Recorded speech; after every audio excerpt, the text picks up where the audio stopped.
ಆಮೇಲೆ ನಮ್ಮ ಮೇಡಮ್ ನೋಡಿ ನಮಸ್ಕಾರ, ಒಂದು ಅವಕಾಶ ತಗೊಂಡಿದ್ದೇನೆ, ಬೇಜಾರು ಮಾಡಬಾರ್ದು. ಯಾಕಂದರೆ ಟೈಮ್ ಈಸ್ ಮನಿ ಅಂತ. ಟೈಮ್ ಅಂದರೆ ಎಲ್ಲರಿಗೂ ಏನಾದ್ರು ಒಂದೊಂದು ಸಮಸ್ಯೆಗಳು ಇರ್ತವೆ. ಆ ಸಮಸ್ಯೆ ನಾವು ಟೈಮಿಗೆ ಹೆಚ್ಚಿನ ಮಾತ್ರ ಕೊಡಬೇಕು. ಕಾರ್ಯಕ್ರಮನ ಗಂಟೆ ಇಡೀ ಭಾಷಣ ಹೊಡಿತಾ ಕೂತ್ರೆ ಯಾರೋ ಕೇಳಲ್ಲ. ಒಂದು 5 ನಿಮಿಷದಲ್ಲಿ ಮುಗಿಸ್ಬೇಕು. ಏನ್ ಹೇಳ್ತೀವೋ ಏನಂತೀವಿ ಮೇಡಮ್, ಕರೆಕ್ಟಾಗಿ ಎಲ್ಲರೂ ಹಿಂಗಡೆಯಿಂದ ನಿದ್ರೆ ಮಾಡ್ತಾ ಇರ್ತಾರೆ. ಇವರು ಹೇಳಿದ್ದೇ ಹೇಳೋದು. ಇದೊಂದು ಸಮಸ್ಯೆನ, ನಮ್ಮ ಸಮಸ್ಯೆನ ನಾವು ಮೊದಲು ಹೇಳ್ಕೊಳ್ಬೇಕಲ್ವಾ, ಅಲ್ಲಿಂದ ಬಂದೆ. ಹಾಗಾಗಿ ಬಂದಿಲ್ಲ. ಒಂದು ಜೋಕ್ ಹೇಳಿ ನನ್ನ ಮಾತನಾಡಿಸ್ತೇನೆ. ನನ್ನ ಹೆಚ್ಚಿನ ಕಾರ್ಯಕ್ರಮದಲ್ಲಿ ಮಾಡ್ತಕ್ಕಂಥ ಜೋಕ್ ಅಂದರೆ ಶಾಲೆ ಕಥೆ ನಾನು ಹೇಳ್ತೀನಿ.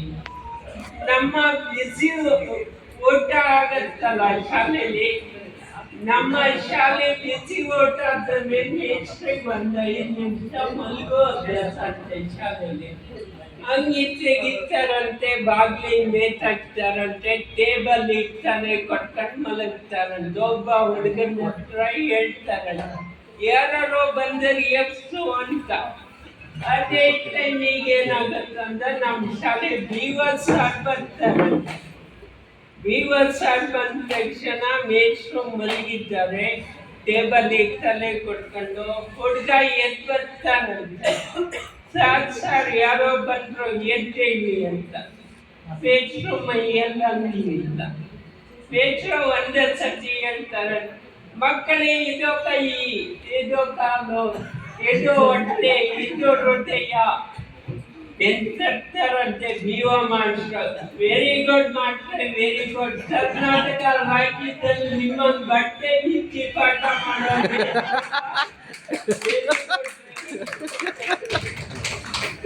ಮತ್ತೊಬ್ಬ ಹುಡುಗ ಫಸ್ಟೇ ಕೇಳ್ತಾರಂತೆ, ವಿಜ್ಞಾನ ನೋಡೋರು ಬಹಳ ಚಂದ ಮಾಡ್ತೀವಿ, ಗಣಿತ ಯಾಕೆ ಮಾಡಿದ್ದಾರೆ ಮಾಡ್ತೀರಂತ ಪ್ರಶ್ನೆ ಕೇಳ್ತಾರಂತೆ. 15 ಎಷ್ಟ ಮನಿ ಅಂತ. ಅದಕ್ಕೆ ಆ ಹುಡುಗ ಹೇಳ್ತಾರಂತೆ, 15 250 ಸರ್ ಅಂತಾರಂತೆ. ಅಲ್ಲ ಮೇಷ್ಟ್ರೆ, ವಿಜ್ಞಾನ ನೋಡೋರು ಬಟ್ಟೆ ಬಿಚ್ಚಿ ಪಾಠ ಮಾಡ್ತೀವಿ, ಗಣಿತ ಯಾಕೆ ಹಿಂಗಾಯ್ತು ಅಂತ. ಅದಕ್ಕೆ ಮೇಷ್ಟ್ರೆ ಹೇಳ್ತಾರಂತೆ, ಸರ್ ನಾನಿಲ್ಲಿ ಬಂದಿದ್ದು 6 ತಿಂಗಳಾಯ್ತು. ಇದಕ್ಕೂ ಮುಂಚೆ 15 ಎಷ್ಟಾಕೆಂದರೆ 2,000 ಅಂತಿದ್ದ. ನಾನು ಬಂದು ಕಮ್ಮಿ ಮಾಡಿಸಿ ಎಲ್ಲರಿಗೂ ಅವಕಾಶಕ್ಕಾಗಿ ಮೇಡಮ್ ಅಂತೆ ನಮ್ಮ ದಿವಾಕರ್ ಸರ್ ಮತ್ತೆ ಎಲ್ಲರಿಗೂ ವಂದಿಸುತ್ತಿದ್ದೇನೆ. ಯಾಕಂದರೆ ಅವಕಾಶಗಳು ನಮಗೆ ಬೇಕು. ಅವಕಾಶ ಬಹಳ ಕಮ್ಮಿ ಇದೆ ಸರ್. ಥ್ಯಾಂಕ್ಸ್.